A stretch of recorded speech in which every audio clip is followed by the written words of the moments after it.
New ইয়র্কের Manhattan থেকে আপনাদের সঙ্গে আছি আমি খালেদ মহিউদ্দিন, স্বাগত জানাচ্ছি। আপনারা জানেন যে বাংলাদেশ জামাত ইসলামের আমির সদ্যই লন্ডনে গিয়ে বিএনপির প্রধান দুই নেতা বেগম খালেদা জিয়া এবং তারেক রহমানের সাথে সাক্ষাৎ করে এসেছেন। আমরা জামাত ইসলামের মুখে নির্বাচন সম্পর্কে একটি তারিখও শুনলাম। এখন জামাত ইসলামের নির্বাচন নিয়ে অবস্থান এবং অন্যান্য রাজনৈতিক অবস্থান নিয়ে আমরা কথা বলতে চাই। বাংলাদেশ জামাত ইসলামের সেক্রেটারি জেনারেল অধ্যাপক মিয়া গোলাম পারওয়ারকে পেয়েছি আমরা। জনাব মিয়া গোলাম পারওয়ার, আপনাকে আমরা আমাদের অনুষ্ঠানে স্বাগত জানাই। আপনি আমাদেরকে সময় এসেছেন, সেজন্য আমাদের কৃতজ্ঞতা এবং শুভেচ্ছা জানবেন। আসসালামু আলাইকুম ওয়া রাহমাতুল্লাহি ওয়া বারাকাতুহু। খালিদ ভাই ঠিকানায় খালিদ ভাইকে আমিও আপনাকে মোবারকবাদ জানাই, শুকরিয়া জানাই, এবং আপনার মাধ্যমে দেশবাসী এবং দেশের বাইরে প্রবাসী ভাই বোনদের জন্য আমি তাদেরকে আমার আন্তরিক শুভেচ্ছা, দর্শক শ্রোতাদেরকে আন্তরিক মোবারকবাদ জানাই।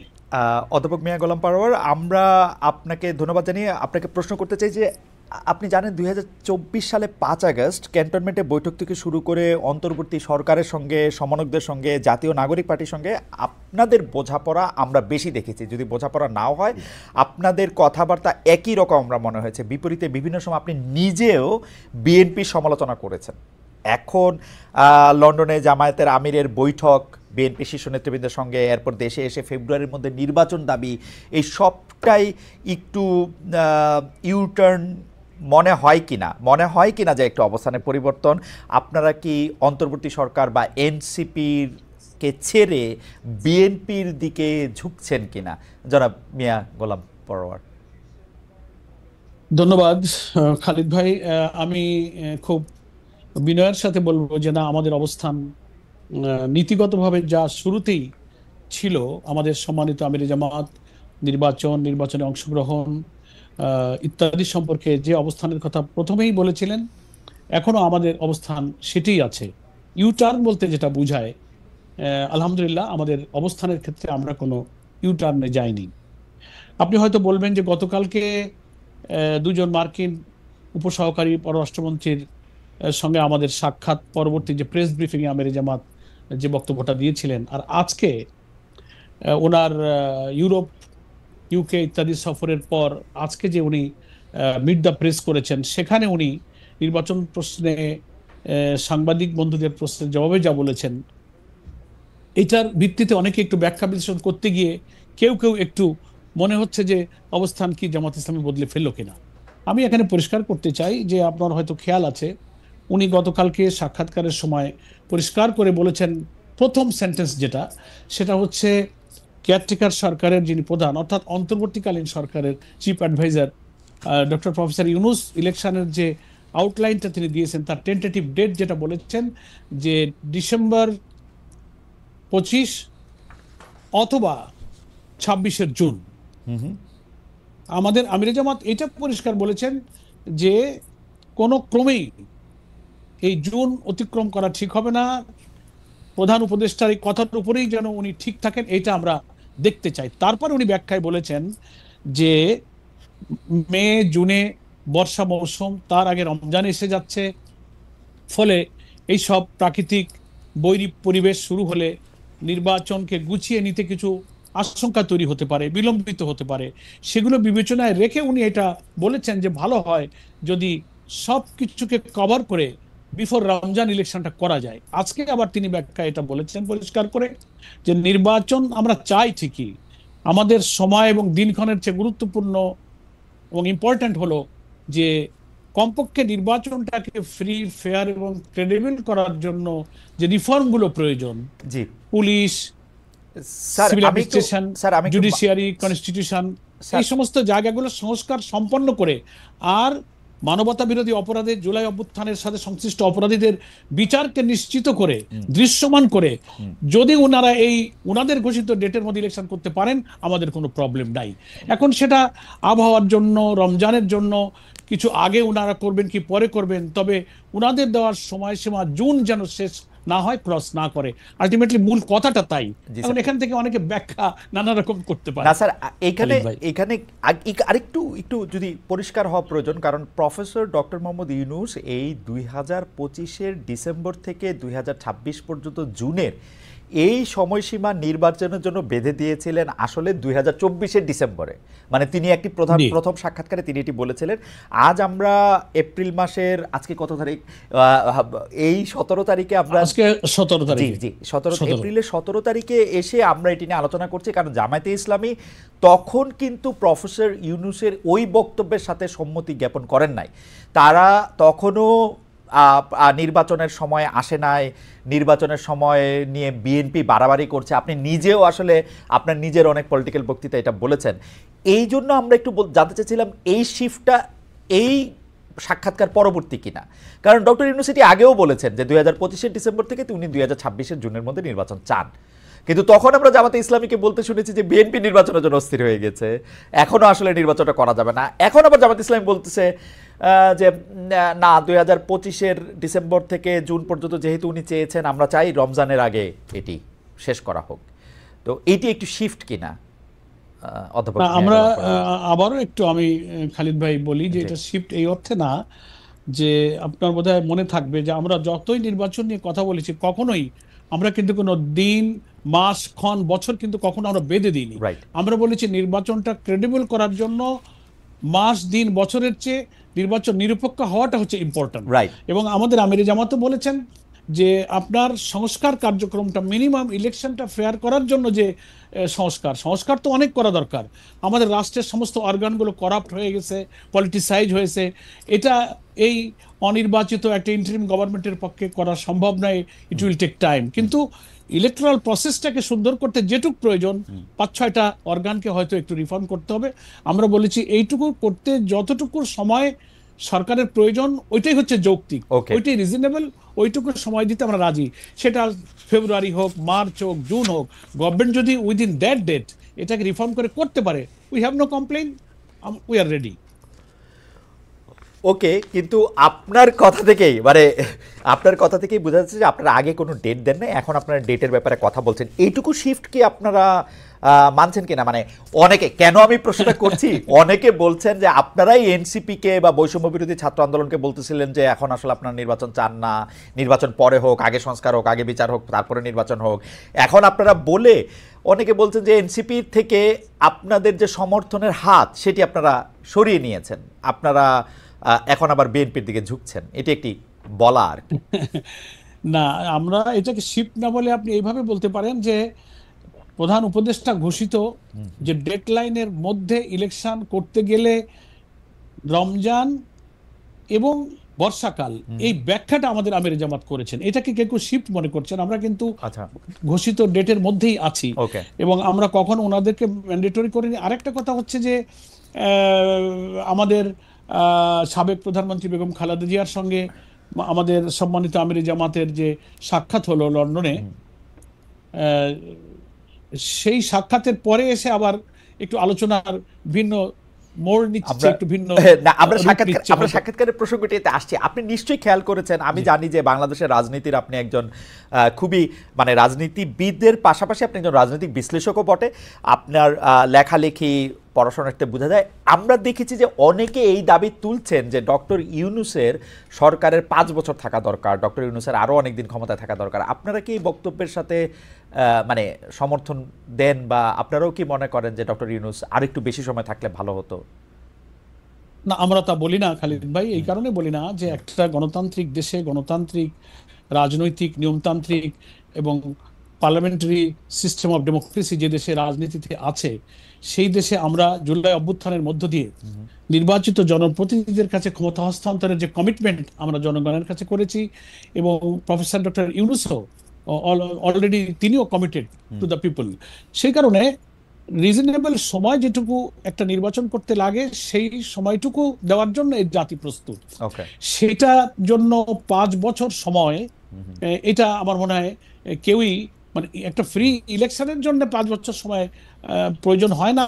তার আগেই কিন্তু সংস্কার শেষ করে সুষ্ঠু নির্বাচন দেওয়া সম্ভব। এই জন্য পাবলিক বা জনগণের একটা অংশ নানান কনটেক্সটে এই ধরনের ধারণা করাটাও তাদের দোষণীয় নয়, কারণ বর্তমান অন্তর্বর্তীকালীন সরকারের শাসনকালে কিছু সমালোচনাও যেমন আছে, আবার বিগত রমজান আমরা পার করেছি, আমাদের দ্রব্যমূল্য, আমাদের বিদ্যুৎ, আমাদের রেমিটেন্স, আমাদের পার ক্যাপিটা ইনকাম, আমাদের জিডিপি, নানান জায়গায় সূচক ভালো। এই প্রশংসা তো সবাই করছে। সেই কারণে সাধারণ মানুষ যারা অত রাজনীতি সচেতন নয়, পলিটিক্সের অত ব্যাখ্যা, গঠনতন্ত্র, সংবিধান, পার্লামেন্টারি সিস্টেম অফ ডেমোক্রেসি এত কিছু বুঝতে রাজি না, তারা মনে করে ভালোই তো আছি।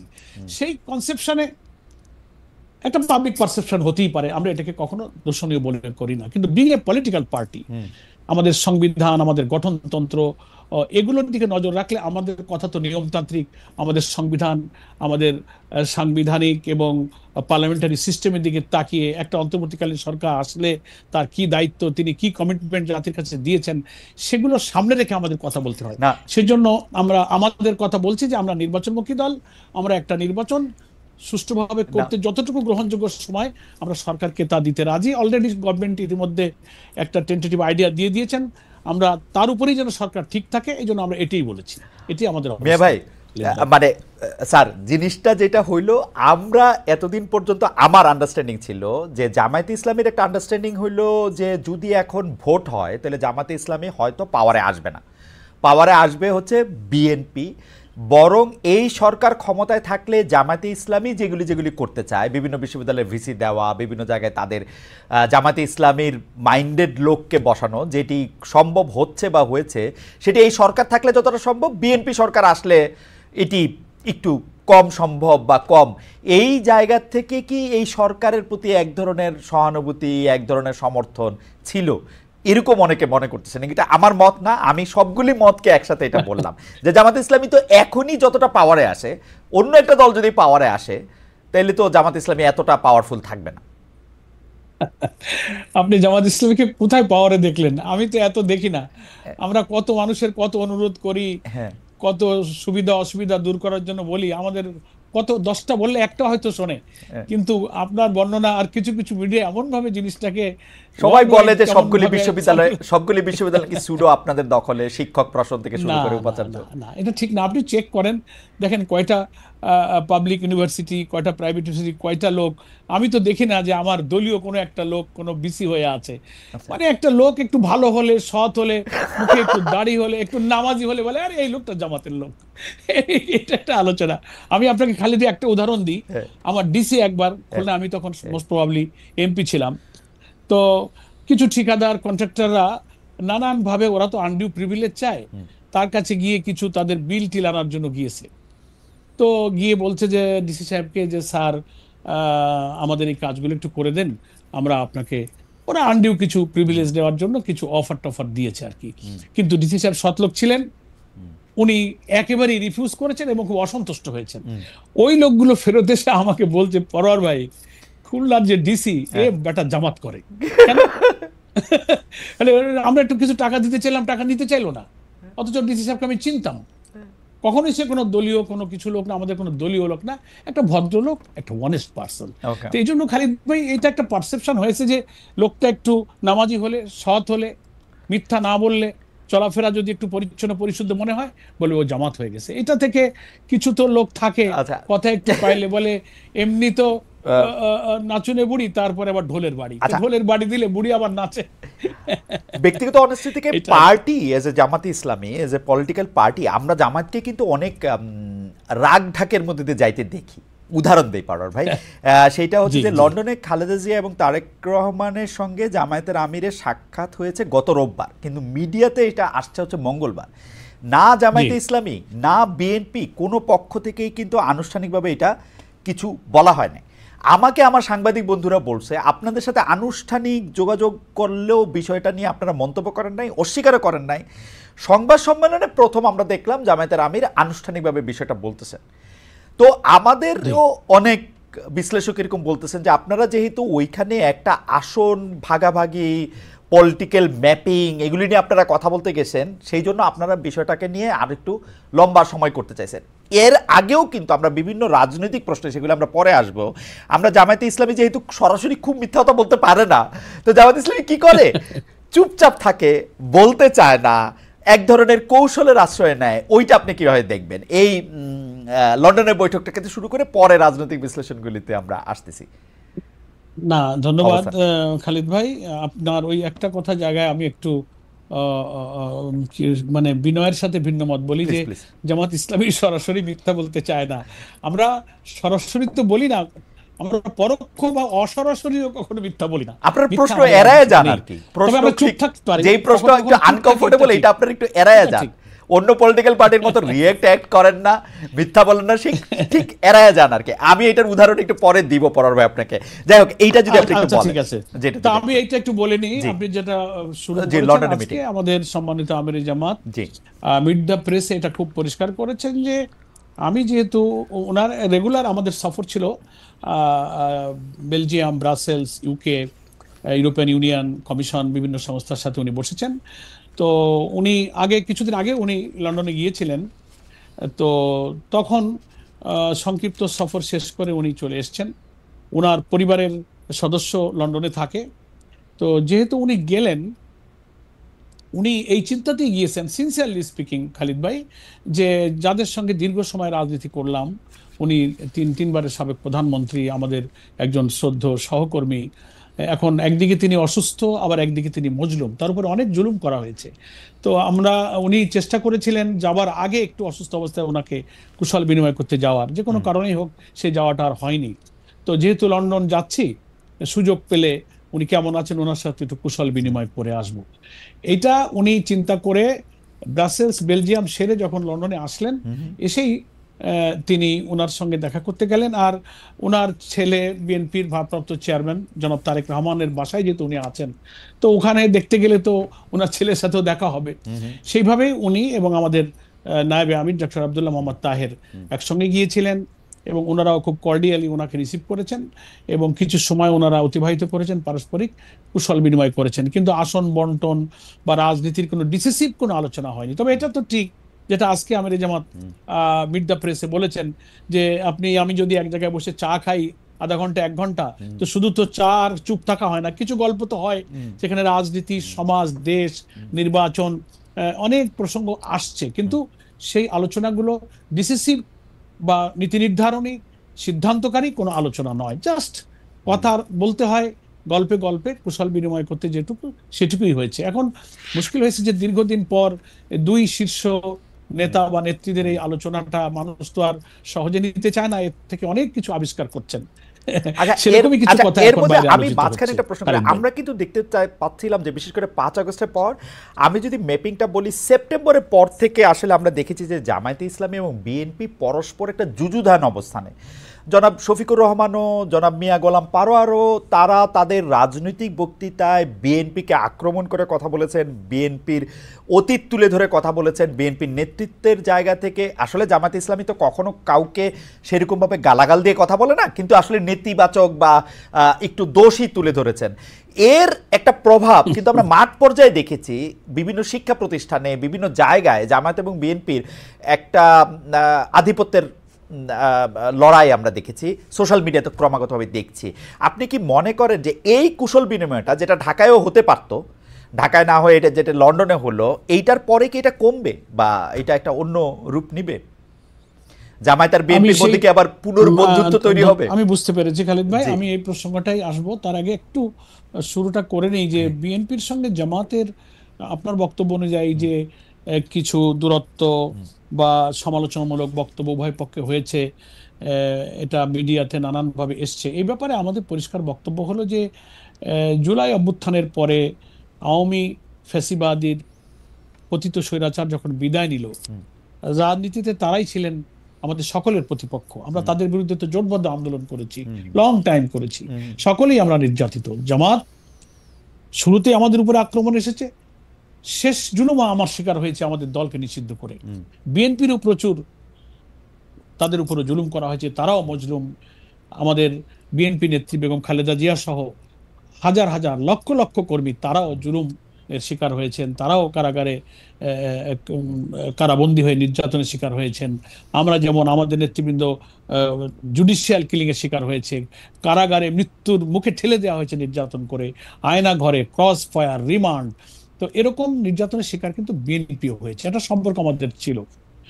কিন্তু যখনই জুলাই অভ্যুত্থানের মধ্য দিয়ে রেজিমের পরিবর্তন হলো, পলিটিক্যাল যে প্রতিপক্ষ আমাদের না থাকায় একটা ধারণা হয়ে গেল যে সামনে নির্বাচন হবে, এবং ন্যাচারালি মানুষ মনে করতে লাগলো, এবং বিএনপি বা জামাতের জনশক্তির মধ্যে মাঠ পর্যায়ে এই ধারণা হওয়াটা অস্বাভাবিক নয় যে সবাই তো আমরা নির্বাচনে যাব। তো নির্বাচনে বিএনপি ভাবতে পারে যে এখন ইলেকশন আমাদের জামাতের সঙ্গে হবে, জামাত ভাবতে পারে আমাদের নির্বাচন এখন বিএনপির সঙ্গে হবে। তো নির্বাচনে বা রাজনীতিতে প্রতিপক্ষ বা প্রতিদ্বন্দ্বী প্রতিযোগিতা এটা তো খুব natural, that is beauty of democracy. এটা ছিল, কিন্তু কিছু কিছু কথা যখন আমরা শুনেছি বিভিন্ন দলের পক্ষ থেকে, ইভেন বিএনপির কিছু বন্ধুরা যাদের সাথে আমরা খুবই ঘনিষ্ঠ, খুবই ক্লোজ রিলেশন নিয়ে চলি, সমালোচনা করতে গিয়ে এমন এমন ভাষায় আমরা সমালোচনা শুনেছি যেগুলো আমাদেরকে খুব ব্যথা দিয়েছে। যে ভাষাগুলো আওয়ামী লীগ ব্যবহার করত, তাদের ভাষা, আমি সে ভাষাগুলো এখানে আর বলতে চাই না, যে কোনো জিনিস তিক্ত না হোক, সেই ভাষায় আমরা কিছু সমালোচনা শুনতাম। তখন আমাদেরও তখন দায়িত্ব হয়ে পড়তো অন্তত ওই কথাটুকুর জবাব দেওয়া, যে ওই সমালোচনাটা যে সত্য নয়, তা যদি আমরা অতটুকু জবাব একেবারেই গার্ডের ল্যাঙ্গুয়েজের নিয়ম মেনে না দিই, তো আমাদেরও তো সংগঠনের কর্মীদের একটা মানসিকতা আছে। সেই কারণে রাজনীতিতে ভিন্ন মত, বক্তব্য, বিতর্ক এটা খুব, আমি মনে করি যে দর্শনীয় কিছু নয়। এটা গণতন্ত্রের একটা সৌন্দর্য। আমরা কিছু ভুল কথা হলে, ভুল সমালোচনা হলে আমরা তার জবাব দিয়েছি মাত্র। এটাকে অনেকে মনে করেছেন যে আপনাদের মধ্যে দ্বন্দ্ব, দূরত্ব, বিতর্ক, ঝগড়া হচ্ছে, এরকম কিছু না। তো আলহামদুলিল্লাহ অনেকটা কমে আসছে। আমরাও বিএনপির সিনিয়র নেতাদের সঙ্গে যখন একই সঙ্গে নানান সামাজিক, পলিটিক্যাল নানান ইস্যুতে, এই যে রমজান, ইফতার, নানান প্রোগ্রামে আমরা একত্রিত হয়েছি, অনেক সময় আমাদের মধ্যে এক্সচেঞ্জ অফ ভিউজ হয়েছে, ফোনে কথা হয়। তো সবাই আমরা ফিল করছি যে আমরা জুলাই অভ্যুত্থানে যারা আমরা মিত্র, তাদের মধ্যে কোনো বিতর্ক, বক্তব্য এমন পর্যায়ে না যাওয়া উচিত যে আওয়ামী ফ্যাসিবাদের কোনো স্পেস এখানে তারা পেয়ে যায়, তারা উৎসাহিত হয়, অনুপ্রাণিত হয়, তারা আনন্দিত হয়। এই দিকে আমাদের কারোরই যাওয়া উচিত নয়। আমি মনে করি উভয় দলের নেতৃবৃন্দের মধ্যে এই ফিলিংসটা এসেছে, এই সচেতনতা এসেছে। তো লন্ডনে বেগম খালেদা জিয়া এবং তারেক রহমানের সঙ্গে আমাদের নেতৃবৃন্দের এই সাক্ষাৎ, আশা করি উভয় নেতৃবৃন্দের মধ্যে এই পলিটিক্যাল যে কার্ডসি, এই সৌজন্যতা, এই শিষ্টাচারের মধ্য দিয়ে আমাদের রাজনীতির প্রতিযোগিতা থাকবে। আজকেও আমির জামাত বলেছেন যে প্রতিযোগিতা ভালো, মতের পার্থক্য ভালো, সেটা যেন বিরোধে রূপান্তরিত না হয়, বিরোধে রূপান্তরিত হয়। এ ব্যাপারে আমরা সবাই ইনশাআল্লাহ সচেতন হতে পারবো। এই সাক্ষাৎ হয়তো আমাদেরকে সেই পজিটিভ দিকে নিয়ে যেতে পারে। আমি আপনার বক্তব্য একদম পরিষ্কার, কারণ জামায়াতে ইসলামের সেক্রেটারি জেনারেল এমন একটি পদ, এই পদ হচ্ছে যে ভবিষ্যতে জামায়াত আসলে কি করবে, এই মুহূর্তে জামায়াত আসলে কি ভাবছে, তার শব্দ, তার বাক্য দিয়ে এটি সবসময় বোঝা গিয়েছে গত ২০-২৫ বছর ধরে। আমি আপনার এই বক্তব্যে এনসিপির ভবিষ্যৎ একদম অন্ধকার দেখছি। আমি দেখছি যে জামায়াতে ইসলামী এনসিপি থেকে সমর্থন একদমই সরিয়ে নিয়েছে। আমি দেখতে পাচ্ছি যে জামায়াতে ইসলামী আর এনসিপির সঙ্গে নাই। এনসিপি যেমনটি ভাবছিল যে আন্দোলনের সময় যেমন শিবির বা জামায়াত এনসিপির সঙ্গে ছিল, দল গঠনের পরেও তারা সঙ্গে থাকবে, সেটি আর হচ্ছে না। আপনি কোনো মন্তব্য করবেন কিনা? আপনার বক্তব্য থেকে এইটি আমার সামারাইজেশন। না, আমি একটু মন্তব্য করব, আপনি যেহেতু প্রশ্ন করেছেন। প্রথম কথা হচ্ছে যে এনসিপি তো একটা দল, কিন্তু এনসিপি দল হিসেবে আত্মপ্রকাশের আগে তারা কিন্তু কোনো দল ছিল না। তারা বৈষম্য বিরোধী আন্দোলন, সমন্বয়ক, অভ্যুত্থানের তারা বীর যোদ্ধা ছিল। সেই হিসেবে মাঠে আমরা জুলাইয়ের মৃত্যু হিসেবে আমরা তাদের সাথে খুব ঘনিষ্ঠ বন্ধুত্বপূর্ণ সম্পর্ক, সন্তানতুল্য স্নেহ সাহচর্য দিয়ে আমরা কিন্তু একসঙ্গে চলেছি। এখনো কিন্তু ইন্ডিভিজুয়ালি সে সম্পর্কটা তাদের সঙ্গে আমাদের আছে। কিন্তু যখন তারা একটা দল হিসেবে আত্মপ্রকাশ করলো, দল মানে পলিটিক্যাল পার্টি, তারা রেজিস্ট্রেশন নিবে, নির্বাচনে যাবে, তাদের নিজস্ব একটা লক্ষ্য, উদ্দেশ্য, কর্মসূচি, একটা ইলেকশনের পলিসি তাদের আছে, তারা নির্বাচন করবে, তখন তো দল টু দল, একটা ওয়ান টু ওয়ান সম্পর্কের প্রশ্ন তখন এসে দাঁড়ালো। সেই হিসেবে সম্পর্ক ব্যক্তি ব্যক্তি যেটা গড়ে উঠেছিল সে আন্দোলনের সময় থেকে, ইসলামী ছাত্র শিবির বলি, অন্যান্য দল, ছাত্র সংগঠন, আন্দোলনটা তো সার্বজনীন রূপ নিয়েছিল, সেটা আমাদের কিন্তু টিল টুডে আছে। কিন্তু দল হওয়ার পরে মানে আমরা ওই যে আপনি বলছেন যে আমরা দূরে সরে গেছি, বিচ্ছিন্ন, না, আমরা যে ক্লোজ পার্সোনাল রিলেশনে যেটা ছিলাম সেটাই আমরা আছি। দল হওয়ার পরে আত্মপ্রকাশের অনুষ্ঠানে আমরা ইনভাইটেড ছিলাম, আমরা সেখানে গিয়েছি, শুভেচ্ছা বিনিময় করেছি। দল গঠিত হওয়ার পরেও তাদের সঙ্গে আমাদের কথাবার্তা হচ্ছে, যোগাযোগ হচ্ছে, রিলেশনটা কিন্তু আছে। এখন ইলেকশন নিকটে আসলে তখন পোলারাইজেশন হবে, সমীকরণ হবে, নির্বাচনে কে কিভাবে যাচ্ছে, কোনো অ্যালায়েন্স হচ্ছে, কোনো জোট হচ্ছে, কার সাথে কি যাচ্ছে, যত আমার মনে নিকটবর্তী হবে, তত ইলেকশনের পোলারাইজেশনটা আরো ম্যাচুরড হবে। সেজন্য আমাদেরকে অপেক্ষা করতে হবে যে কখন কার সাথে কখন কি রিলেশন ইলেকশন পলিটিক্সে রূপ নেয়। সেজন্য আমাদের অপেক্ষা করতে হবে খালেদ ভাই। আমরা আপনার বক্তব্যে একদম পরিষ্কার, আশা করি দর্শকরা বুঝতে পেরেছেন যে যখন একটি আদর্শগত প্ল্যাটফর্ম এক ছিল তখন সবাই মিলে এক ধরনের আন্দোলন করা হয়েছে, পরে যখন রাজনৈতিক দল তখন তারা তো তাদের নিজস্ব দল মত লক্ষ্য ইশতেহার সেগুলি থাকবেই এবং পরে সেগুলি পরিবেশন। আমরা আপনার কাছে পরবর্তী প্রসঙ্গে যাওয়ার আগে দর্শকদের কাছে আমরা প্রশ্ন করেছিলাম যে লন্ডনে বেগম খালেদা জিয়া ও তারেক রহমানের সাথে দেখা করেছেন জামাত ইসলামের ডক্টর শফিকুর রহমান। প্রিয় দর্শক, এতে বিএনপি জামায়াতের দূরত্ব কমবে বলে মনে করেন কিনা দর্শকদের এই প্রশ্ন করেছিলাম আমরা। দর্শকদের মধ্যে শতকরা 62% মনে করছেন যে এতে করে দূরত্ব কমবে, শতকরা 38% মনে করছেন যে এতে করে দূরত্ব কমবে না। 42,000 দর্শক ভোট দিয়েছেন। আমি একটু পরবর্তী প্রসঙ্গে আসি। অধ্যাপক মিয়া গোলাম পরোয়ার স্যার, আমাদের পরবর্তী প্রসঙ্গ হচ্ছে, আপনি জানেন যে পররাষ্ট্র সচিব পর্যায়ের বৈঠক হয়েছে পাকিস্তানের সঙ্গে বাংলাদেশের। সেইখানে 3টা বিষয়ে তারা সুরাহা চেয়েছে বাংলাদেশ। এর মধ্যে হচ্ছে যে পররাষ্ট্র সচিব আমাদের যে ব্রিফিং করেছেন, বাংলাদেশের পররাষ্ট্র সচিব জনাব মোহাম্মদ জসিমউদ্দিন, তিনি বলেছেন যে এই 3টা অমীমাংসিত বিষয় হচ্ছে 1971 সালে তৎকালীন সশস্ত্র বাহিনী, পাকিস্তানের সশস্ত্র বাহিনী কর্তৃক সংগঠিত গণহত্যার জন্য আনুষ্ঠানিকভাবে ক্ষমা চাওয়া, পাকিস্তানকে ক্ষমা চাইতে বলা হয়েছে, আটকা পড়া পাকিস্তানিদের প্রত্যাবর্ষণ এবং অবিভাজিত সম্পদে বাংলাদেশের ন্যায্য হিস্সা প্রদান, 1970-এর ঘূর্ণিঝড়ে ক্ষতিগ্রস্তের জন্য বিদেশি সাহায্যের অর্থ হস্তান্তর। আমরা যদি 3টা বিষয় জামাতে ইসলামের একটু মন্তব্য জানতে চাই, আপনি কি মনে করেন 1971 সালের ঘটনার জন্য, সশস্ত্র আক্রমণের জন্য পাকিস্তানের ক্ষমা চাওয়া উচিত রাষ্ট্র বাংলাদেশের কাছে? এটা নিয়ে যদি আমি শুরু করতাম, বাকি দুইটাও একটু। হ্যাঁ, ধন্যবাদ। আপনি পররাষ্ট্র সচিব পর্যায়ে পাকিস্তানের সাথে বাংলাদেশের বৈঠকে উত্থাপিত 4টি প্রশ্ন খুবই গুরুত্বপূর্ণ। দীর্ঘ প্রায় 15 বছর পর দুদেশের দ্বিপাক্ষিক এই গুরুত্বপূর্ণ বৈঠক আমরা দুই দেশের দ্বিপাক্ষিক সম্পর্কের ক্ষেত্রে একটা ইতিবাচক বলে মনে করি।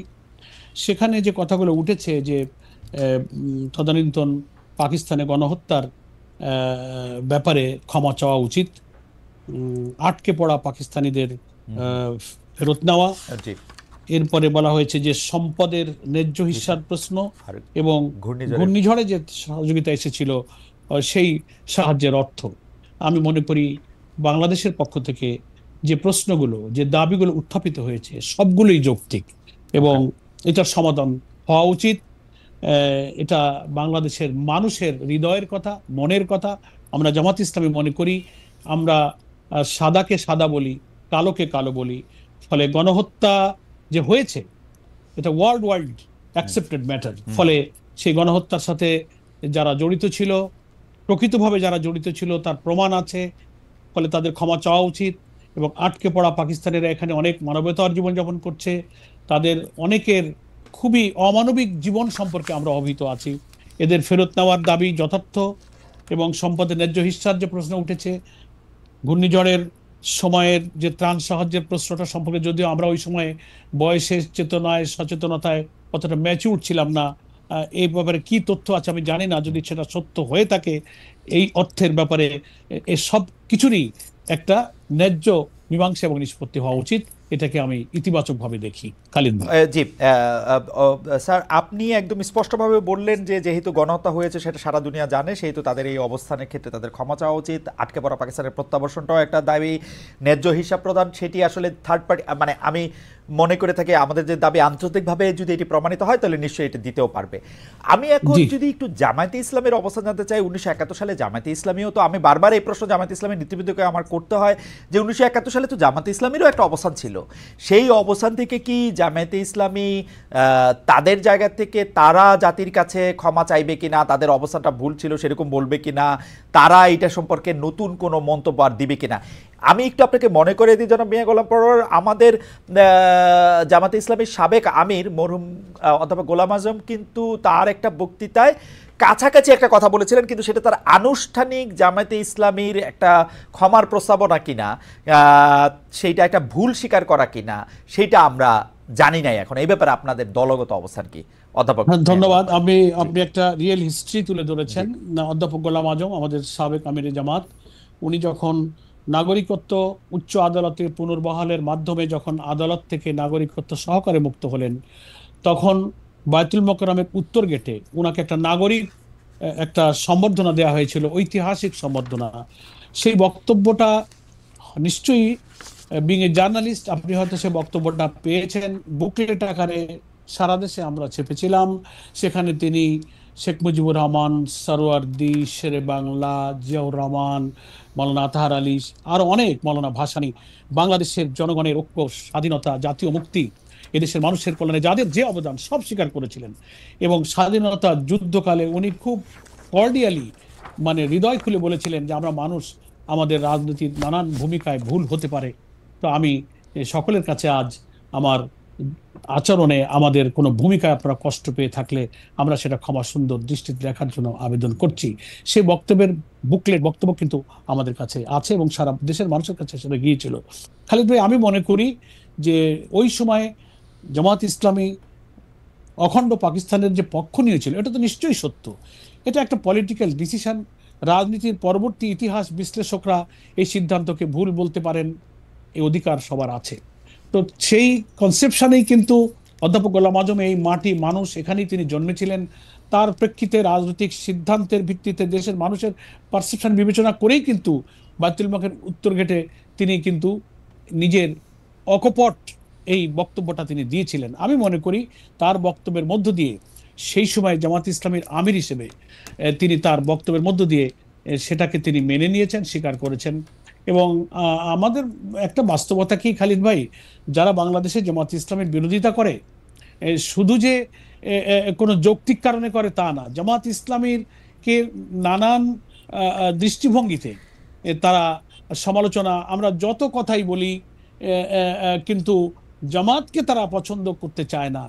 পলিটিক্যাল একটা ইন্টেনশন থেকে, একটা আদর্শিক জায়গা থেকে তারা কিন্তু, আমরা ভূমিকার ক্ষেত্রে হ্যাঁ না, বা অধ্যাপক গোলাম আজম সাহেব কি বলেছেন, আমরা যদি আরো 2-3 বার ওনার মতো করে কোনো কথা বলি, এই কথা কোনোদিন শেষ করবে না। আমার মনে হয় স্যার, সমাজে কিন্তু আছে। স্যার আপনি যদি একটু খেয়াল করেন, আপনি দেখবেন, আপনি আমার চেয়ে অনেক বেশি জানেন। বাংলা একটা প্রবাদ আছে, মায়ের কাছে মাসির বা মায়ের, না না ঠিক আছে, ওই গল্প বলে তো আসলে লাভ নাই। কিন্তু জামায়াত ইসলামী কিন্তু খুব খুব, মানে আমি কি বলবো, যে খুবই আর্কাইভ মেনটেন করা, খুব রেকর্ড মেনটেন করা, তাদের প্রত্যেকটা জায়গায় আমি একটা খুবই, মানে কি বলবো, এটাকে একটা নিখুঁত পেশাদারত্বের আমি একটা ছাপ পাই, যার জন্য আমি জামাত ইসলামীকে সবসময় এর জন্য আমি অভিনন্দন এবং শুভেচ্ছা জানাই।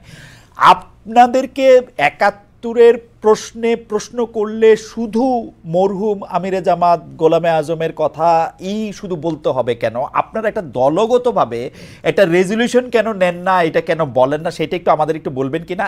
কারণটা হচ্ছে, আমরা কিন্তু সুযোগ পাইলে আমরা দেখি জামায়াত ইসলামের নাম করে, কেন্দ্রীয় পর্যায়ে না, কিন্তু জামায়াত ইসলামের নাম করে আক্রমণ করা, 71 সালকে আক্রমণ করা, স্বাধীনতা যুদ্ধকে ঠিক ওন না করা, মানে কি বলবো। আপনার নিশ্চয়ই মনে আছে, আমরা যেহেতু গোলাম আজম সাহেবের কথা বললাম, তার বড় ছেলেও আয়নাঘর থেকে মুক্তি পেয়ে এসে প্রথম কথা বললেন যে আমরা জাতীয় সঙ্গীতটি বদলে দিতে চাই, বা এই জাতীয় সঙ্গীত চাই না। পরে জামায়াতকে আবার বলতে হইলো যে না, আমরা আসলে এই জাতীয় সঙ্গীত, মানে এই অবস্থানটা একটা রেজলিউশন নিয়ে একটা পরিষ্কার করে মাফ করবেন, পরিষ্কার করে বললে এইটা কি জামায়াতে ইসলামীর রাজনৈতিক একটা পরাজয় হবে বলে আপনারা মনে করেন? মানে গোলাম আজম সাহেবের বক্তব্যটাই আপনারা যদি একটা রেজলিউশন নিয়ে পরিষ্কার করে বলেন, কোনো যদি কিন্তু তবে ছাড়া, জানাব মিয়া গোলাম না, যদি না, ধন্যবাদ খালিদ ভাই। আমরা মনে করি যদি প্রয়োজন হয়, আমরা তো বারবার কথা বলেছি, এবং আমার মনে আছে যে আমাদের সম্মানিত বর্তমান আমির ডক্টর শফিকুর রহমানও ঠিকানাতে আপনার সঙ্গে সাক্ষাৎকারে এই প্রশ্নে কিন্তু উনি চমৎকার আপনার প্রশ্নের জবাব দিয়েছিলেন, উনি বক্তব্য রেখেছিলেন। এবং আমরা মুক্তিযুদ্ধ, বাংলাদেশের স্বাধীনতা, বীর মুক্তিযোদ্ধাদের বীরত্বপূর্ণ সংগ্রামের কথা আমাদের বাংলাদেশ জামাত ইসলামের গঠনতন্ত্রের ভূমিকায় পরিষ্কার করে ডিক্লারেশন দিয়ে বলেছি। এখন আপনি যদি মনে করেন, বা জনগণ যদি মনে করে যে না, আমাদের এখন কিছু পরিবর্তিত রাজনৈতিক পরিস্থিতিতে জামাত ইসলামের জনগণের কাছে কিছু বলা উচিত, আমরা ভাববো, প্রয়োজনে আমরা ইনশাল্লাহ বলবো। আপনাকে অনেক ধন্যবাদ। আমি একটু আপনাকে উদ্ধৃত করতে চাই যে কোথায় বিভিন্ন রকমের কনফিউশন তৈরি হয়। যেমন এই স্বাধীনতা দিবসে আপনি বলেছেন ৭১-এ প্রকৃত স্বাধীনতা অর্জিত হয় নাই, ২৪-এই দ্বিতীয় স্বাধীনতা। আমরা যদি আপনার কথাগুলিকে একটু বিশ্লেষণ করি যে প্রকৃত বা আসল স্বাধীনতা মানে কি, আসলে এটা কি ভেজাল স্বাধীনতা, মানে ২৪ পর্যন্ত কি তাহলে আমরা পরাধীন ছিলাম? মানে আমি কিন্তু শেখ হাসিনার আমলটা মাথায় রেখেই বলতেছি যে ১৫ বছর মানে হেন দুঃশাসন নাই, শেখ হাসিনা আমাদেরকে তার মধ্যে দিয়ে নেন নাই, কিন্তু তার জন্য কি ৭১ একটা ভেজাল স্বাধীনতা হয়ে যাবে? এবং না না, ভেজাল মানে ভেজাল আপনি বলছেন স্বাধীনতা যে হবে প্রকৃত না। স্বাধীনতা খালিদ অর্জিত ভাই, হয় নাই। যদি আপনার পরার কথা ভাই শেষ হয় তো আমি বলি। জি জি বলেন। আমি বলি, আপনি জানবেন আমাদের বাংলাদেশের স্বাধীনতা ঘোষণার যে উদ্দেশ্য ছিল, the proclamation of independence, article 152 sub article, সংবিধানের যে ৭ম তফসিলও আছে, 10ই এপ্রিল ১৯৭১-এ যে ঘোষণাটা আমাদের ছিল, in order to ensure for the people of Bangladesh equity, human dignity and social justice, declare and constitute Bangladesh to be sovereign. কি বলা হয়েছে? সাম্য, মানবিক মর্যাদা ও সামাজিক সুবিচার প্রতিষ্ঠার জন্য স্বাধীন সার্বভৌম বাংলাদেশ প্রতিষ্ঠার ঘোষণা। এই যে ঘোষণা দিয়ে, এটাই তো মুক্তিযুদ্ধের প্রকৃত চেতনা, স্বাধীনতার মূল লক্ষ্য এখানে কিন্তু বিধৃত হয়েছে। তো এখন আমাদের ৭২ সালের ৪ নভেম্বর কিন্তু গণপরিষদের এই সংবিধান পাশ হয়েছে। এখন আমাদের সংবিধানে কিন্তু এই মুক্তিযুদ্ধের এই চেতনার কথা, লক্ষ্যের কথা বলা হয়েছে। আমরা বলেছি এই সেন্সে যে স্বাধীনতার ৫৩ বছর পরে আমাদের মানুষের মধ্যে সেই সাম্য, সেই হিউম্যান ডিগনিটি, সেই সোশ্যাল জাস্টিস এখনো এদেশের মানুষ পায়নি।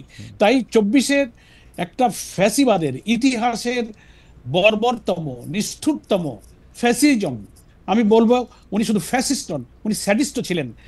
এই কর্তৃত্ববাদী শাসনের বিদায়ের পরে আমরা যে নতুন একটা বাংলাদেশ পেয়েছি, কর্তৃত্ববাদী শাসনের হাত থেকে মুক্তি পেয়েছি, এখন আমাদের সাংবিধানিক কাঠামোগত রাষ্ট্র সংস্কারের নানান যে চিন্তা আসছে, এর মধ্যে দিয়ে এমন একটা রাষ্ট্রযন্ত্রে আমরা ফিরে যেতে চাই যেখানে সেই ৫৩ বছরে না পাওয়া সাম্য, না পাওয়া মানবিক মর্যাদা, না পাওয়া সোশ্যাল জাস্টিস যেন আমরা ফিরে আনতে পারি। এই সেন্সে হয়তো অনেকে বলছে যে দিস ইজ সেকেন্ড ইন্ডিপেন্ডেন্স, এই সেন্সে বলছে, কিন্তু স্বাধীনতা অবশ্যই ৭১ সালে আমরা অর্জন করেছি। এটাই আমাদের মুক্তিযুদ্ধের প্রকৃত মুক্ত জীবন, স্বাধীন জীবন ছিল। কিন্তু মানুষের যে মুক্তি, মানুষের যে সাম্য, অর্থনৈতিক, সামাজিক, রাজনৈতিক আধিপত্যবাদের হাত থেকে নিজেদের জীবনকে, আমাদের ক্ষুধা, দারিদ্র, নিরন্ন, অনাহারী মানুষের দুঃখ কষ্ট থেকে বাঁচানো, শিক্ষা, অর্থনীতি, judiciary, every sector of our life, আমাদের যে মুক্তির কথা, শুধু একটা মানচিত্র, একটা পতাকা আর একটা জাতীয় সঙ্গীত তো স্বাধীনতা নয় খালিদ ভাই। আমাদের সেই মুক্তির কথা আমরা বলেছি যে এই জন্যই আমাদেরকে নতুন করে এই মুক্তি আমাদের ফিরিয়ে আনতে হবে। খালিদ ভাই, আমরা একটু পুরনো কথায় ফিরে আসি যে আপনি মানে আপনার বক্তব্য এবং বিএনপির নেতৃবৃন্দের বক্তব্যের মধ্যে থেকে আমরা একটা তুলনামূলক বিচার আমাদের রিসার্চ টিম দেখছিল যে গত কতদিনে কি বলা হয়েছে। এর মধ্যে কিছু শব্দ আছে, যেমন আমি শব্দগুলি যে আপনি যেমন বলছেন যে বিএনপি বিভিন্ন সময় স্বাধীনতা বিরোধী কাউকে কাউকে এমপি, মন্ত্রী, রাষ্ট্রপতি বানিয়েছে, তেমনি বিএনপি থেকে বলা হয়েছে যে জিয়ার আমলে জামায়াতে ইসলামী প্রত্যাবর্তনের সুযোগ পায়, ৪ দলীয় জোট সরকারের মাধ্যমে আপনাদের নেতারা এমপি হয়েছে, মন্ত্রী হয়েছে। এসব বিষয় তুলে ধরে জামায়াতে ইসলামীর কয়েক মাসের ভূমিকাকে মুনাফিকি, এই শব্দটা বলা হয়েছে, মুনাফিকি এটা করছে, এইটাকে আপনারা কি বলবেন? মানে আমরা কি জামায়াত ইসলামীকে এইরকম একটা দেখব যে জামায়াত ইসলামী সতত মানে রাজনৈতিক ময়দানে তার সমর্থন বা সহযোগিতা বদলানোর জন্য সতত রং পরিবর্তনকারী একটা দল, যদি তাদের কথা এটা ঠিক হয় না, আপনি এটাকে কিরকম? আমি ধন্যবাদ জানাই জি এই প্রশ্নটা উত্থাপনের জন্য। প্রথম আমি দুঃখ প্রকাশ করছি যারা একটা রাজনৈতিক দলকে মুনাফিক শব্দ দিয়ে অভিহিত করেছে, এটা সঠিক কিনা আপনার মাধ্যমে আমি দর্শক শ্রোতা দেশবাসীর কাছে আমি এই প্রশ্নের জবাব দেওয়ার জন্য উত্থাপন করলাম। আমরা জামাত ইসলামী কখনো আমাদের আচার আচরণে মুনাফিকি করেনি। শহীদ রাষ্ট্রপতি জিয়াউর রহমান রাষ্ট্র ক্ষমতা নেওয়ার পরে তিনি যে রাজনৈতিক দলের উপর যে নিষেধাজ্ঞা উনি তুলে নিলেন, পলিটিক্যাল পার্টি রেগুলেশন, যেটাকে পিপিআর বলা হয়, সেই প্রত্যাহারের সুযোগে বাংলাদেশের শুধু জামাত ইসলামী কেন, অন্যান্য রাজনৈতিক দলের লোকেরাও তো রাজনীতি করার সুযোগ পেয়েছিল। আওয়ামী লীগের রাজনীতি, অন্যান্য দলের রাজনীতি, অন্যান্য অনেক ইসলামী দলের রাজনীতি, তখন তো কোনো আমরা দল ছিলাম না।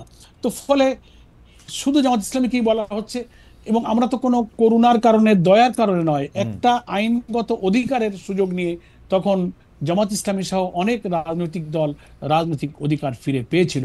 এটার জন্য শহীদ রাষ্ট্রপতি জিয়াউর রহমানের যে বহুদলীয় গণতন্ত্র, যে মাল্টিপার্টি ডেমোক্রেসির যে দর্শন নিয়ে তিনি বাম, ইসলামিক এবং সব পন্থার লোককে এক মোহনায় এনে দেশ গড়ার যে রাজনীতিতে চলে গিয়েছিলেন, আমরা পরবর্তীকালের এখন যারা বিএনপির দায়িত্ব পালন করছেন, সেই উদারতা, সেই বক্তব্য, সেই দৃষ্টিভঙ্গির মাঝখানে কিন্তু বেশ কিছু গ্যাপ আমরা লক্ষ্য করি। সেজন্য এটার জন্য আমরা উই আর গ্রেটফুল টু শহীদ রাষ্ট্রপতি জিয়াউর রহমান, কারণ তিনি এই উদারতা দিয়ে বহুদলীয় গণতন্ত্র এনেছিলেন এবং তার বেনিফিশিয়ারি অনেক দল। এখন কথা হলো যে এটাকে যদি তারপরে আমরা 79 ইলেকশনে অংশ নিয়েছি, আমরা পরবর্তী সব ইলেকশনে অংশ নিয়েছি, 91-এ আমরা একা একা কোনো জোট ছাড়া নির্বাচনে নিয়ে 18টি আসন পেয়েছি, আমরা মহিলা এমপি ছিলাম, আমরা 2001-এ ইলেকশন করেছি। আওয়ামী ফ্যাসিবাদ এবং আওয়ামী দুঃশাসন এবং আধিপত্যবাদ বিরোধী একটা জোট করে বেগম খালেদা জিয়া, অধ্যাপক গোলাম আজম, হোসেন মোহাম্মদ এরশাদ এবং শাইখুল হাদিস আল্লামা আজিজুল হক, এই 4 নেতার নেতৃত্বে মোস্ট প্রবাবলি 99 সালের দিকে একটা 4 দলীয় জোট আমরা গঠন করেছি। এগুলো তো দেশের রাজনীতি, দেশের আধিপত্যবাদ বিরোধী জনতাকে তাদের আদর্শিক জীবন, মুক্ত জীবনে নেওয়ার জন্য এগুলো। বেগম জিয়া, আমরা বলবো তিনি দেশকে ভালোবাসেন, দেশপ্রেম থেকে আদর্শিক ভিন্ন মত পথ ভুলে তিনি সকলকে, তিনিও কিন্তু শহীদ রাষ্ট্রপতি জিয়ার মতো একসাথে এসে আধিপত্যবাদ বিরোধী রাজনীতির একটা পাটাতন তিনি তৈরি করেছিলেন। এটা তো জামাতও সেখানে এসেছিল, সেখানে অনেককে অনেক কিছু স্যাক্রিফাইস, কম্প্রোমাইজ করতে হয়েছে। এটা কোনো করুণা নয়, এটা ছিল সেই সময়কার পলিটিক্যাল রিয়েলিটি।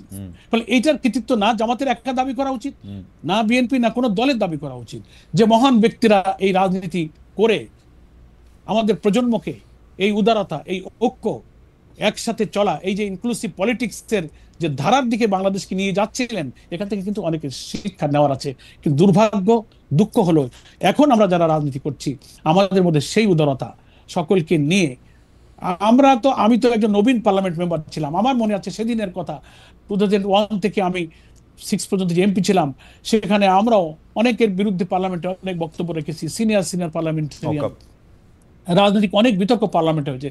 যেই সেশন শেষ করে আমরা বেরিয়েছি, দরজা দিয়ে বেরোচ্ছি, লিফট দিয়ে নামছি, যাদের বিরুদ্ধে আমরা বক্তৃতা করেছি তারাই আমাদের হাত মিলিয়েছেন, আমাদের পিঠ চাপড়ে বলেছেন ভালো, আমরাও তাদেরকে থ্যাঙ্কস দিয়েছি।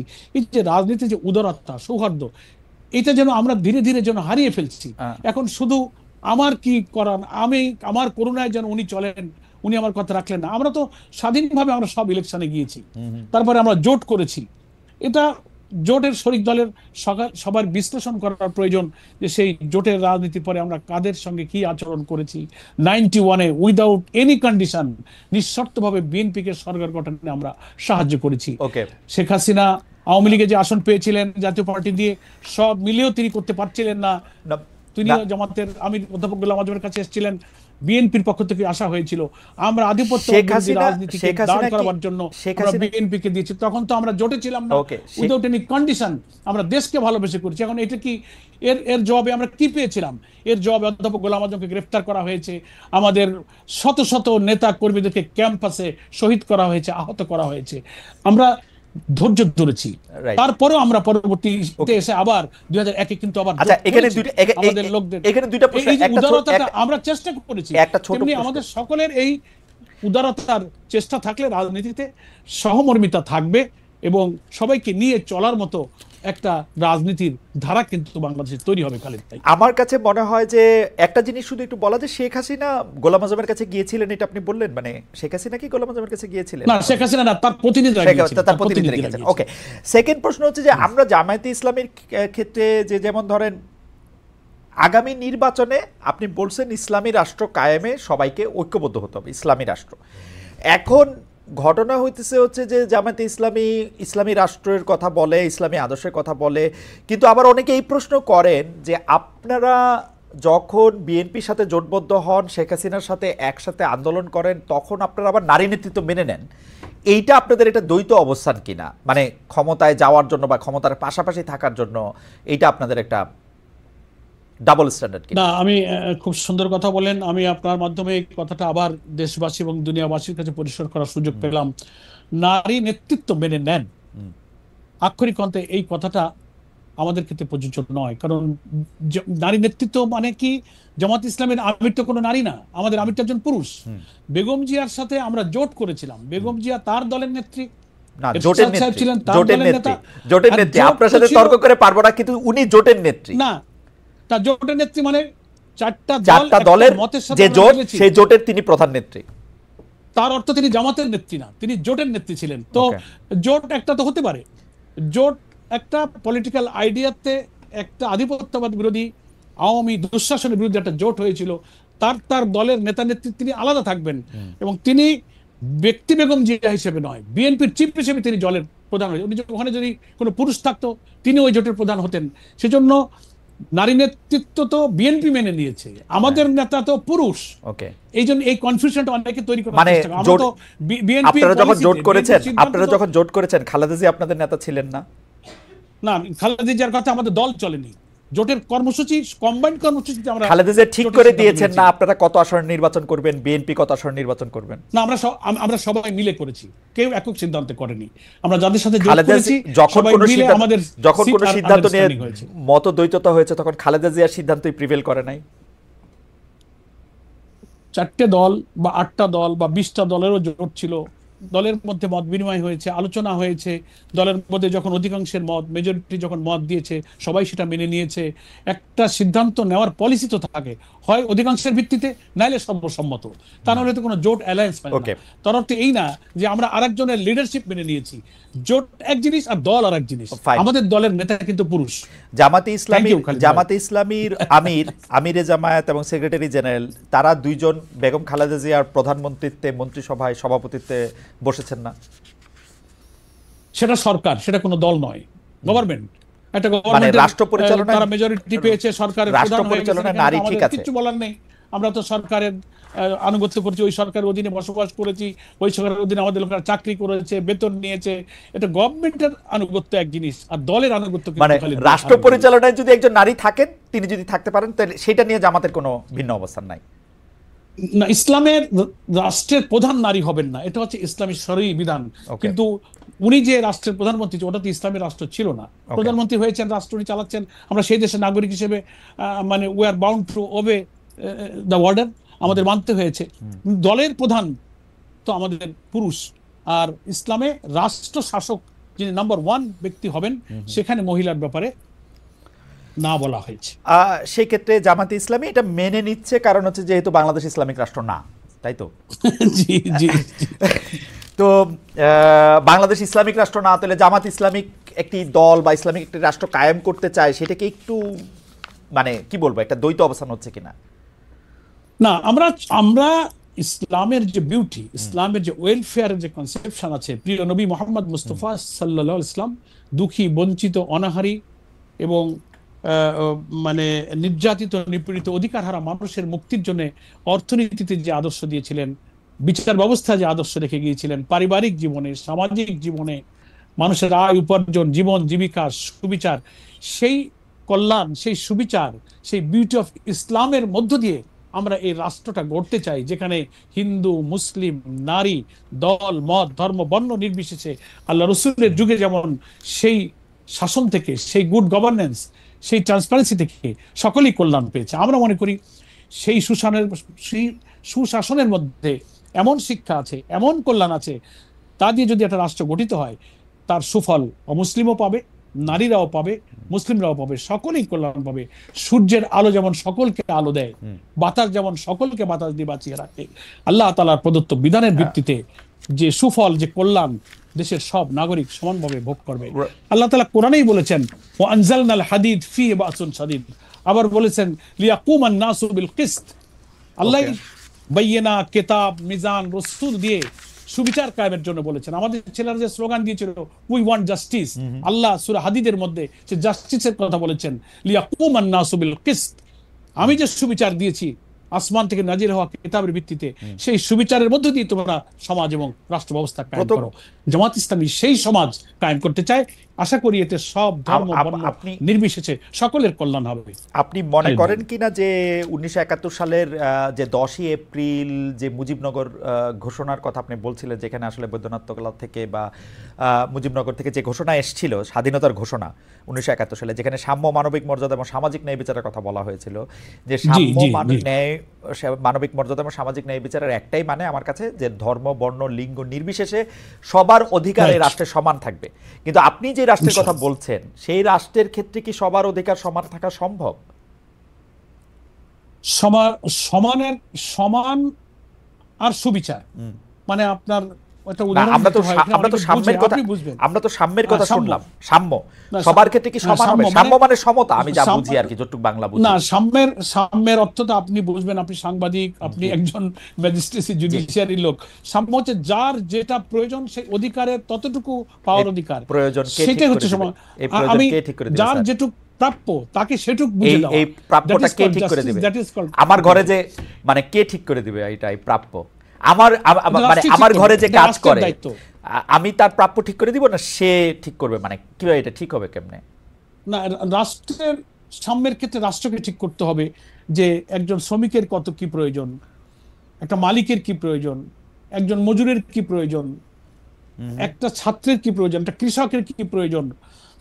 রাষ্ট্রে ইসলামের যে কল্যাণ রাষ্ট্রের ধারণা দেওয়া হয়েছে, বলা হয়েছে যে প্রত্যেকটি নাগরিকের ভরণ পোষণ, শিক্ষা, চিকিৎসা, বাসস্থানের নিশ্চয়তা রাষ্ট্রকে করতে হবে। যদি তা দিতে না পারো, তাকে কাজ দিতে না পারো, তাহলে তাকে বেকার ভাতা দিতে হবে। কোনো মানুষ যেন বেকার না থাকে। ইসলামিক কল্যাণ রাষ্ট্রের ধারণা এরকম যে তিনি যখন লেখাপড়া করবেন, টেকনিক্যাল এডুকেশন, এটা সবার জন্য, যে এডুকেশন হোক, এটা পুরুষ নারী মুসলমান অমুসলিম সবার জন্য একই রকম, সবার জন্য। জি, এটাই হচ্ছে সাম্য। এখন আমি 1 পোয়া চাউলের খানা খাইতে পারি, আর একজন তা পারে না, আধা পোয়া পারে, তার অর্থ এই না যে তাকেও 1 পোয়া দিতে হবে, তাহলে তো তার শরীর খারাপ হয়ে যাবে। যে যা দরকার তাকে ততটুকু দেওয়াটাকে বলা হয়েছে ইকুইটি বা সাম্য। তার অর্থ এই না যে সব সমান করে দাও। ওকে, যার যতটুকু দরকার। আমরা কি একটু জানতে পারি যে ধরেন আমরা যখন একটা ইসলামী রাষ্ট্রের কথা বলি, আমি ইসলামী আদর্শের কথা যেসব রাজনৈতিক দলগুলির কথা বলে তাদের প্রসঙ্গে একটু পরে আসছি। মানে আমরা নানা ধরনের ইসলামিক রাষ্ট্র এখন দেখতে পাই যাদের নামের সাথে ইসলামিক আসে, যেমন ধরেন সৌদি আরব একরকম, টার্কি একরকম, মালয়েশিয়া একরকম, ইরান একরকম, আরও আফ্রিকার বিভিন্ন দেশে আরও নানা রকম মডেল আছে, মৌরিতানিয়াতে একরকম, ওমানে আরেক রকম।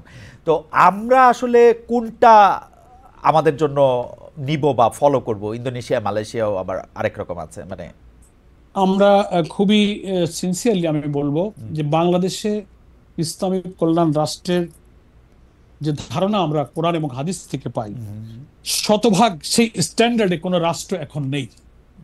ওকে, কিছু আছে, হয়তো 12 আনা আছে, 8 আনা আছে, 50%, 60%, 70। তো আমরা চাচ্ছি যে একটা রাষ্ট্রের শতভাগ ক্ষেত্রে যদি কল্যাণের এই ধারণাটা সুপ্রতিষ্ঠিত হয়, তাহলে মানুষের মধ্যে কল্যাণটাও পূর্ণ হবে। এই জন্য কোনো রাষ্ট্র প্র্যাকটিক্যালি এখন আমাদের মডেল নয়। আমাদের মডেল হচ্ছে ইসলামের সেই ব্যবস্থাটাই মডেল। সেই মডেলের জন্য আমরা অপেক্ষা করছি, চেষ্টা করব। আমরা মানবীয় সমাজের ভুল ত্রুটি, লিমিটেশন, ক্যাপাসিটি কম বেশি থাকতেই পারে। আমরা ট্রাই করি, চেষ্টা করি। এই দেশ আমাদের প্রিয় জন্মভূমি, এখানে আমরা জন্মেছি, আমাদের সন্তানদেরকে আমরা রেখে যাব যেন একটা ক্ষুধা, দারিদ্র্যমুক্ত, ইনসাফ এবং বৈষম্যমুক্ত, সুবিচারপূর্ণ, সমৃদ্ধ, নিরাপদ বাংলাদেশ রেখে যেতে পারি। সেটা ইসলামের কল্যাণজনক আদর্শের মধ্যেই কিন্তু আছে। আমরা একদিনে পারবো না, আমার সন্তানরা পারবে। কিন্তু কোনো মডেলের কথা যদি আমরা না ভাবি, তাহলে যেটা হয় যে আমরা আসলে বাংলাদেশে ইসলামিক আদর্শের কথা বলে এমন অনেকগুলি রাজনৈতিক দল আছে, এছাড়াও রাজনীতির বাইরেও অনেক আলেম ওলামা বুজুর্গ ব্যক্তিগণ আছেন যারা তাদের মতো করে ইসলামে কোনটা ইসলামিক কল্যাণ রাষ্ট্র তার একটা মডেল বা একটা সামনে দেন, এবং তারা আবার অনেক সময় পরস্পর বিরোধীও একটা অবস্থান নেন, সাংঘাতিকভাবে কাফির বলেন, অমুসলিমদের থেকে খারাপ বলেন, মানে অনেক কিছু বলেন। এইটার মধ্যে থেকে কিভাবে মানে একটা সমন্বয় সাধন করা সম্ভব? বিশেষ করে জামাত ইসলামীকে আমরা জাস্ট আমাকে একটা সেকেন্ড একটু বলতে দেন। আমরা দেখেছি যে হেফাজতে ইসলামীর ওই ঘটনার পরে আমরা এটা দেখেছি যে হেফাজতে ইসলামীর উপর সেই রকম নিপীড়ন নির্যাতন চালানোর পরেও যে হেফাজতে ইসলামী, ওই সময়কার হেফাজতে ইসলামী শেখ হাসিনার কথা শুনে তাকে কওমি জননী উপহার দিয়ে তার থেকে জমি নিয়ে, এটা একটা বড় কারণ ছিল হেফাজতে ইসলামীর সেই সময় নেতৃবৃন্দ জামাতে ইসলামীকে অপছন্দ করতেন, সেই কার্ডটা সে সময় খেলা হয়েছে। তো এই কার্ড খেলার মধ্যে থাকলে তো আমরা আসলে ইসলামিক রাষ্ট্রের মধ্যে থেকে কেমনে যেতে পারবো, মানে বা ইসলামিক কল্যাণ রাষ্ট্র ঠিকই কেমনে বলেছেন। এটা এটা এটা একটা দুঃখজনক। আমি বলবো যে ইসলামিক কল্যাণ রাষ্ট্রের পথে আমাদের যাদের অভিযাত্রা, এ পথে এগিয়ে যাওয়ার পথে এটা একটা নিশ্চয়ই অন্তরায়।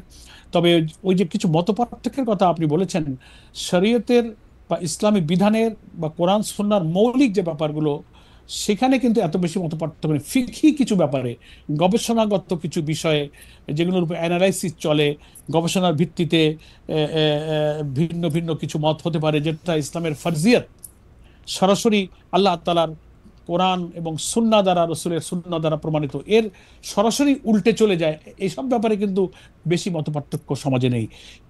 কিছু গবেষণাগত দিক থেকে, ইস্তেহাদি দিক থেকে, ফিকহি ব্যাপারে কিছু কিছু ইখতিলাফ বা মতপার্থক্য আছে। এটা কমিয়ে আনবার জন্য চেষ্টা করা হচ্ছে। খোলাফায়ে রাশিদিনের পর সব যুগেই কম বেশি কিছু কিছু মতপার্থক্য কিন্তু ছিল।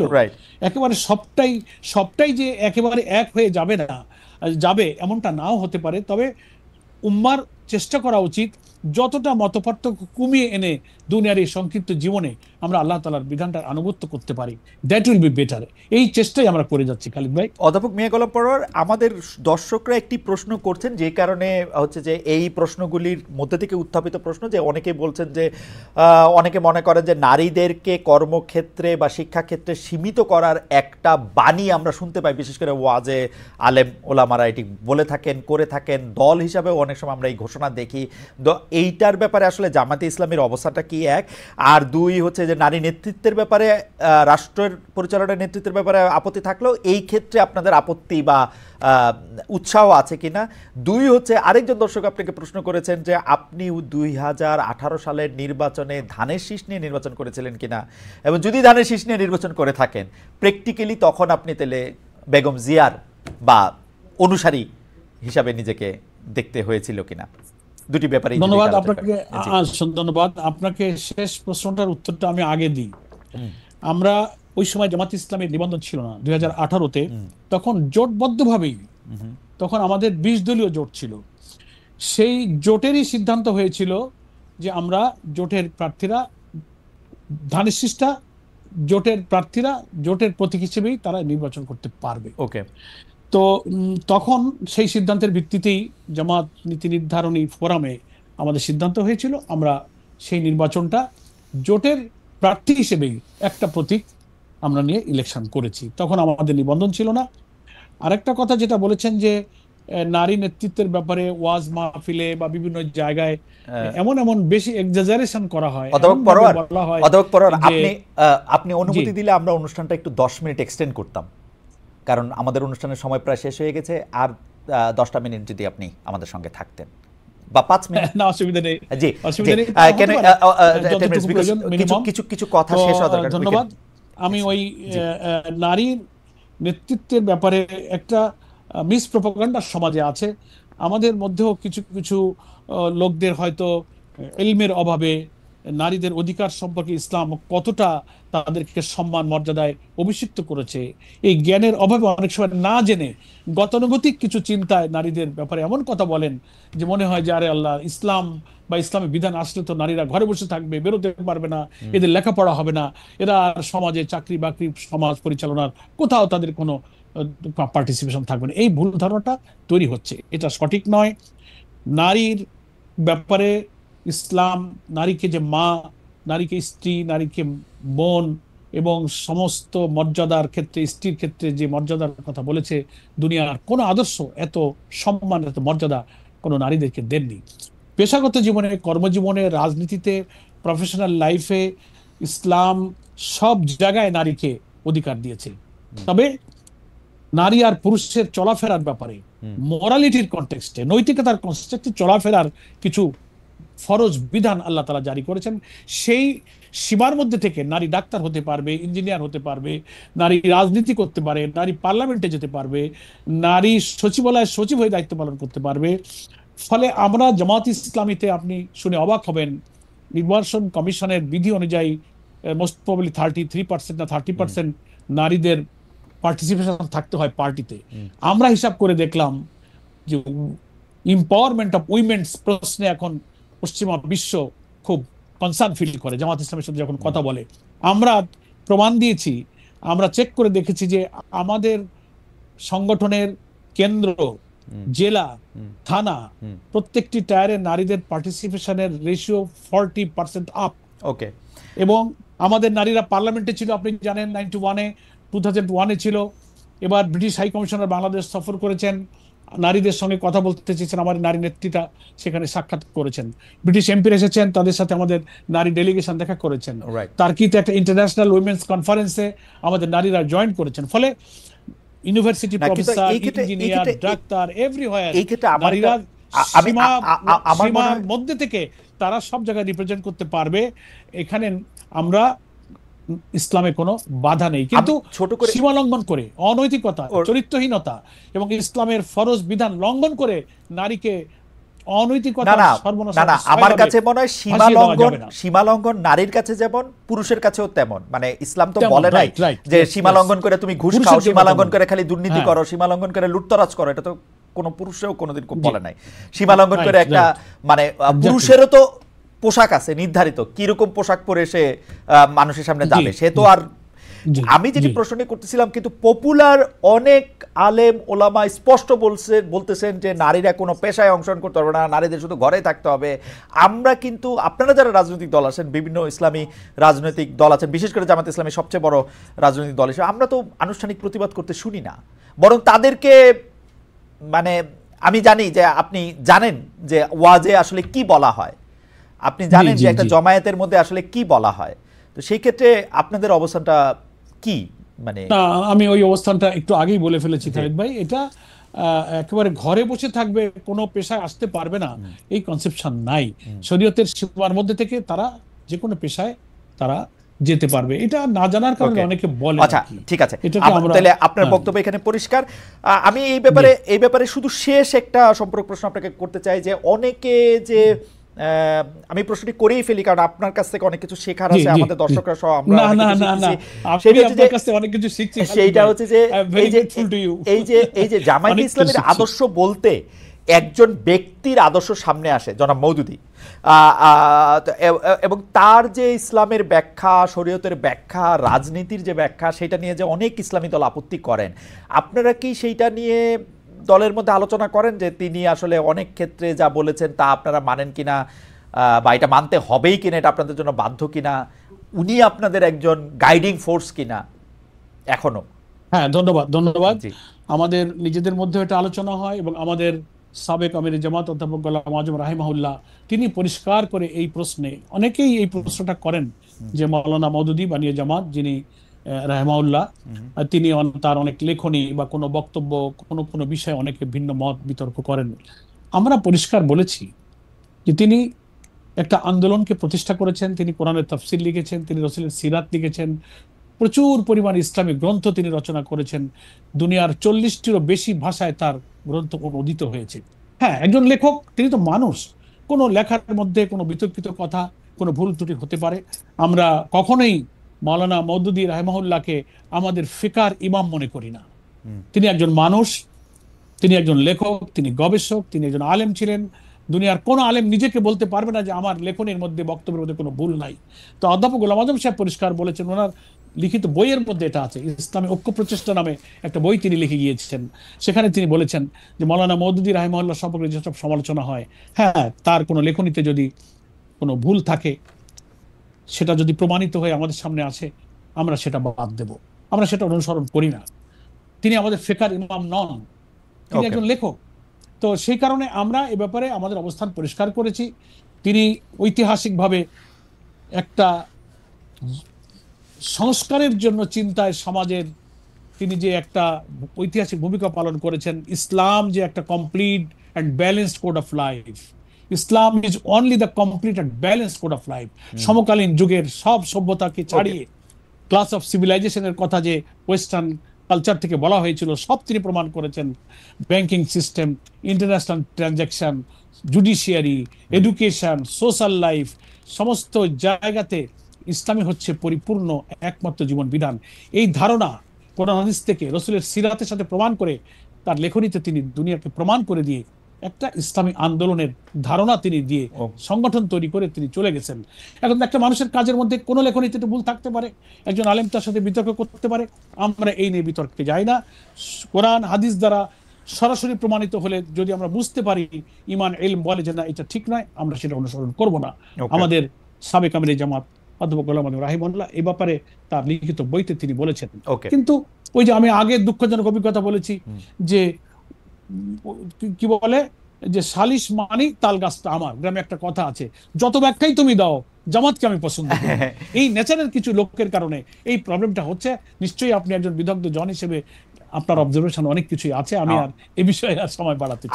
আমার শেষ ছোট ছোট দুটা প্রশ্ন। একটা হচ্ছে যে ৭০ অনুচ্ছেদ বাতিলের ব্যাপারে সংস্কার বলেছিল যেহেতু ফ্লোর ক্রসিং, একটা এমপি তার দলের বিরুদ্ধে ভোট দিতেই পারেন, কিন্তু আপনারাও সেই ৭০ অনুচ্ছেদকে রাখতে চান। আপনি বলেছেন একটা সংবাদপত্রের মধ্যে আমি দেখতে পাচ্ছি যে আস্থা ভোট দলের নীতি বিষয়ে একজন সংসদ সদস্য এই দলকে প্রতিনিধিত্ব করে, দলের পলিসির সঙ্গে সংসদ সদস্যের একই অবস্থান থাকতে হবে। এই ভয় কেন আপনাদের যে ৭০ অনুচ্ছেদ হলে দলের বিরুদ্ধে মানুষ ভোট দিবে? না না না, এখানে বোধহয় একটু মিস ইন্টারপ্রিটেশন হতে পারে। আমরা বলেছি ৭০ অনুচ্ছেদকে রাখতে বলেছি, দুইটা জায়গায় আমরা ব্যাখ্যা দিয়েছি। আমরা একটা বলেছি যে পার্লামেন্টে অর্থ বিল পাশের সময়, আরেকটা হচ্ছে আপনার আস্থা অনাস্থা ভোটের প্রশ্নে। এই জায়গাটাতে তিনি যদি পার্টি ডিসিপ্লিন, পার্টির সিদ্ধান্ত, পার্টির নীতির মধ্যে না থাকেন, তাহলে তো একটা দলের, আপনি তো একজন পার্লামেন্টারিয়ান, আমাদের যেহেতু সময় কম, আমি একটু আপনাদের যেহেতু সময় কম, মানে অর্থ বিল ছাড়া তো আর কোনো বিলই নাই পার্লামেন্টে পাস করার মতো। অর্থ বিলই তো সব বিল না। অর্থ বিল বলতে অর্থ বিল ছাড়া আর কি বিল? আপনি একজন পার্লামেন্টারিয়ান, আপনি বলেন অর্থ বিল ছাড়া আর কি বিল? তার মানে যে কোনো বিল পাস করার ক্ষেত্রে ৭০ অনুচ্ছেদ আপনারা অ্যাপ্লাই করতে চান। আইন প্রণয়ন বলে যে কথাটা আছে, আইন প্রণয়ন তো সরাসরি অর্থ বিল, সরাসরি অর্থ বিল। আর একটা হচ্ছে যে বাজেট পাস করার প্রশ্নটা আলটিমেটলি আমরা মিন করেছি।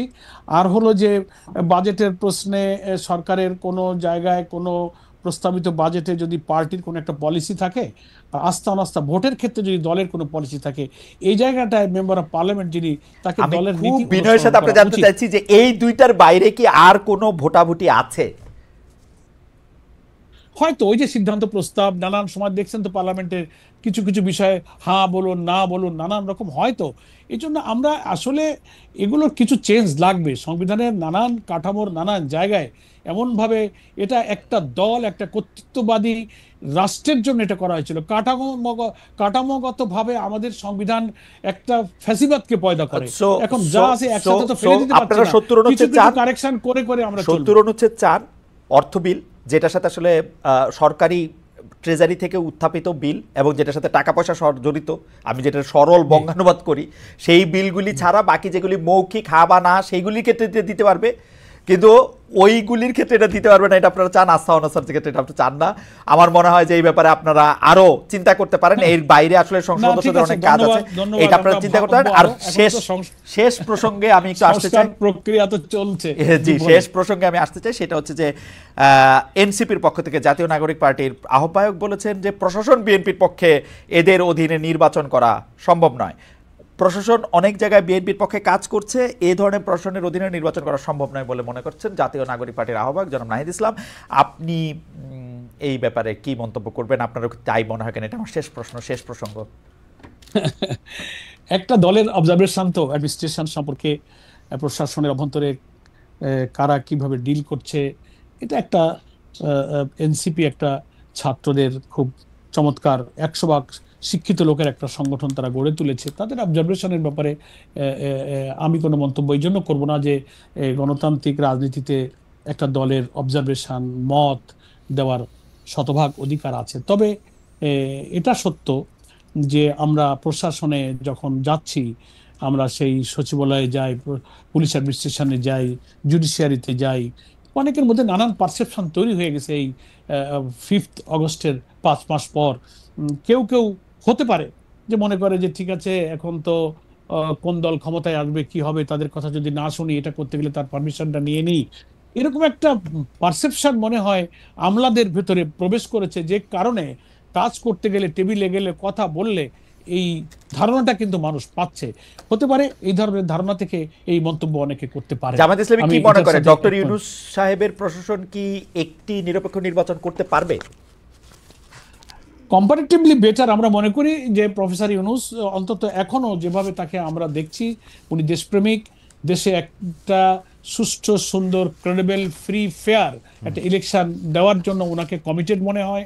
আমরা দলগতভাবে দেখা করে কথা বলেছি, পার্সোনালি আমি কথা বলেও ওনার মধ্যে আমি সেই আশাবাদ আমি পেয়েছি। ফলে আমি মনে করি জাতি যদি তাকে সহযোগিতা করে, সকল রাজনৈতিক দল যদি অ্যাকর্ডিং টু দেয়ার কমিটমেন্ট এই অন্তর্বর্তীকালীন সরকারের পাশে থেকে মাসেল, ব্ল্যাক মানি এবং অন্যান্য প্রশাসনিক সমস্ত ইঞ্জিনিয়ারিং থেকে মুক্ত করে জাতির এই যে প্রত্যাশা, আমাদের 2000 মানুষের জীবন, 30,000 মানুষের ক্ষত বিক্ষত রক্তাক্ত স্মৃতির কথা যদি কেউ মনে রাখে, আমি মনে করি এই নির্বাচনকে সুষ্ঠু সুন্দর করার জন্য সকলে এগিয়ে আসবে। এখানে আর 14, 18, 24-এর মতো নির্বাচন আমাদের হয়তো দেখতে হবে না। আমরা এই ব্যাপারে হোপফুল, আমরা এই ব্যাপারে আশাবাদী। জনাব অধ্যাপক মিয়া গোলাম পরোয়ার, আপনাকে অনেক অনেক অনেক ধন্যবাদ। দর্শক